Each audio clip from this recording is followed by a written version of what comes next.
Thank you to Carol, Jackie, Wayne, and Ricky. I want to also thank you all for coming and open the floor up for questions to those of you who have them. Any questions? Yes, sir. I think that one thing that was missing from all of your talks was a compelling financial argument, economic argument for why this is important. I mean, I was not too long ago looking at the annual disability statistics compendium, and working age individuals with disabilities currently collect over $200 billion a year in Social Security and Medicaid. That's if they had been better integrated into the mainstream society. These are people that could be working and getting health benefits themselves through their employer, and that's kind of a long-term economic thing, and we don't always think long-term in terms of our legislation, but what are the short-term costs, I guess, of integrating schools to be able to have all students being supported in mainstream settings? So one of the things, this credits work, I can talk loud. One of the things I thought I was trying to bring up at least, and from the voice of the school administrators and the district administrators, is that when you are looking at everything in a very bifurcated system with all these silos, you're duplicating a lot of efforts, you're leaving people out, you're not making the most of your money using what you're spending for all students and getting the maximum benefit. I think that also translates, the retrofitting part translates into needing all these para-educators. I mean, there's a great deal of money being spent on people to support kids, which also I think in some ways makes it harder when they get out to be as self-sufficient. But you need that because you have a curriculum and materials that only work for this many kids in the classroom, and then you need these other bodies in there to be doing it on the spot instead of coming from the central office, making sure the materials and the curriculum are designed to work better so that you don't have to duplicate that effort. And there's also more fidelity with the curriculum too, instead of everybody doing it their own little way. So there are a lot of different, I know Carol can talk more about transportation, there's all kinds of costs. Yeah, I don't think we have great cost data, but one of the things that we've seen in our transitioning or working systemically with schools is that if you're changing the way you do business, that costs money. So it's just like if you manufactured an automobile in one way and you're going to bring in new equipment to manufacture it in something else, that investment in the change is what costs. On the other side, you should have decreased costs. But the change process, because your professional development, materials modifications, etc., that change process is what's costly. I think the Bruce example is a really compelling one in terms of his post-school outcomes. He will be a part of the service, he will need services, and he will probably need intensive services because he can't tell us before it gets too far gone, if you will. And there are some barriers to delivering services to him. You know, you can make an iPad, a communication system, for about $900 compared to durable medical equipment that costs $14,000. So there has to be some changes in the way a lot of different sectors do business, but the costs that you would realize on the other end are, you make a really compelling point, and I think he's a classic example of that. And I think I've heard from local school districts about just even the transportation costs of transporting kids to other schools that are not their school, and just a separate special education whole transportation system, whereas my kid who's included goes on his regular bus without an aide, doesn't cost him anything more, he's just another kid at the bus stop, as opposed to being one of 3 kids or 4 kids on a special bus that's going somewhere else in the school system. Are there other questions? Wayne, did you have an answer? Just to say that the issue of benefit cost studies those are hard to come by because they require longitudinal data. You can look at cost changes. For example, we look at the cost of kids being educated in special county operated segregated centers versus being included, if you will, in the SAM process. The cost there is huge. I mean, it's the special center costs are probably 4 times the costs of educating the child in the general education with supports setting in the regular schools. So returning those kids from those expensive programs, DC's going through that right now, moving kids out of their big special center programs, very expensive, you know, back into regular schools. The issue of benefit requires downstream. We have to know what happens to kids after they graduate and a few years into the community, and it's hard to get a study funded that will allow us to capture those long-range studies. The other cost issue that we're looking at is the number of kids who are identified for special education. When we started in Ravenswood, it was 17% back in 2003. The latest data I saw is 9%. So there's, you know, this integrating systems model ultimately results in fewer kids actually being identified, and the reason is that the schools are finding kids' instructional matches can be met from a variety of resources. They don't necessarily have to come from special education, and especially when those special ed supports are integrated, like speech therapy and so on and so forth. So those are, I think you're getting at the point. We need those data, but they're pretty hard to come by. Sue? And just as a note, on the VR side, the courts have pushed on ROI discussions, really pushing at capturing all of the costs, but seldom do we capture all of the benefits. For example, the benefit to the family, the benefit if the mother doesn't have to leave work to go pick up her kid because the school kicked her out again. That's a huge benefit that she gets to keep her job. So Curtis? I think it's important to have balance. Curtis, did you have something?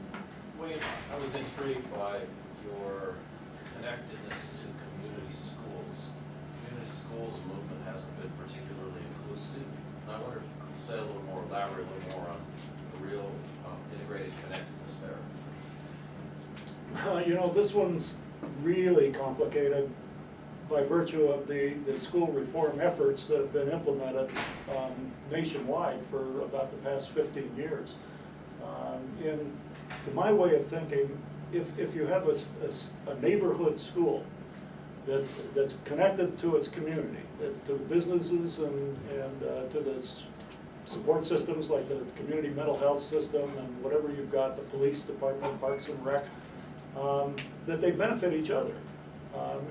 Because often the kids coming through the school would then move up and become employees in the businesses and maybe service providers ultimately in the service systems and so forth. But now we have, you know, charter schools, we have schools of choice, and vouchered private school placements, and so the relationship between, you know, the question of what is the community of the school and the school has become more complicated. But nevertheless, I think that if we look at those schools which have a significant percentage of the kids attending coming from the general catchment area of the neighborhood of the school, and we have that connectedness between the school and the businesses and the support systems in the community. And this, we look at this separate from the families. There's kind of two connection issues here. We're about, I think, 6 months away from being able to do a statistical analysis of whether or not that connection is taking those kids that are members of that community, does it have some demonstrable impact on outcomes associated with their education? And right now, I'm thinking it will. It's going to turn out to be a pretty powerful, I don't know if that's answering the question you were asking, but it's the hard part for us is, in DC in particular, is finding schools that are really taking the kids from their community. Because there's schools that are, you know, they're being brought in for a variety of reasons from all over the place. Particularly kids with IEPs. They're coming out of special center programs and being placed in schools according to different criteria than it's their neighborhood school. Eric? One of the perceptions that I feel like there's always a barrier of perception and expectation for children with disabilities. It sounds like there's a lot of great examples here. How did you guys break through that sort of barrier of either the low expectations or the perception that a child with a disability should only go to a segregated room? I mean, it seems like you guys broke through that, but it seems like we run into that in a lot of different situations. You have two answers. One is data, and second is parent-to-parent connections. Those are from my experience, the two most powerful variables in overcoming low expectations. Parents are really, parents that move into Ravenswood from elsewhere are really nervous about having their kids go to schools where there's no special classes, because that's what they're used to. And they think they're maybe being denied services and supports. And so the school leadership team will bring that, show that parent, give them a tour of the school. They're very user-friendly now for families. They'll start off by showing the data. Here's what kids, with IEPs, here's how they're doing. And we also give them data from control schools where it's business as usual in other demographically similar areas of the Bay Area, and they can compare. They're flatline and going down in most schools in the Bay Area that are comparable to Ravenswood. Ravenswood's going up, and that's a subgroup of special ed that we work with those families, and then we have parents who will meet with the new parent and say, when my kid did, here's what happened, and so on and so forth. The net result of that is for parents to begin to say, wow, there's more possibilities here for my child than I had ever believed. And then after that, it's let's see how the child does.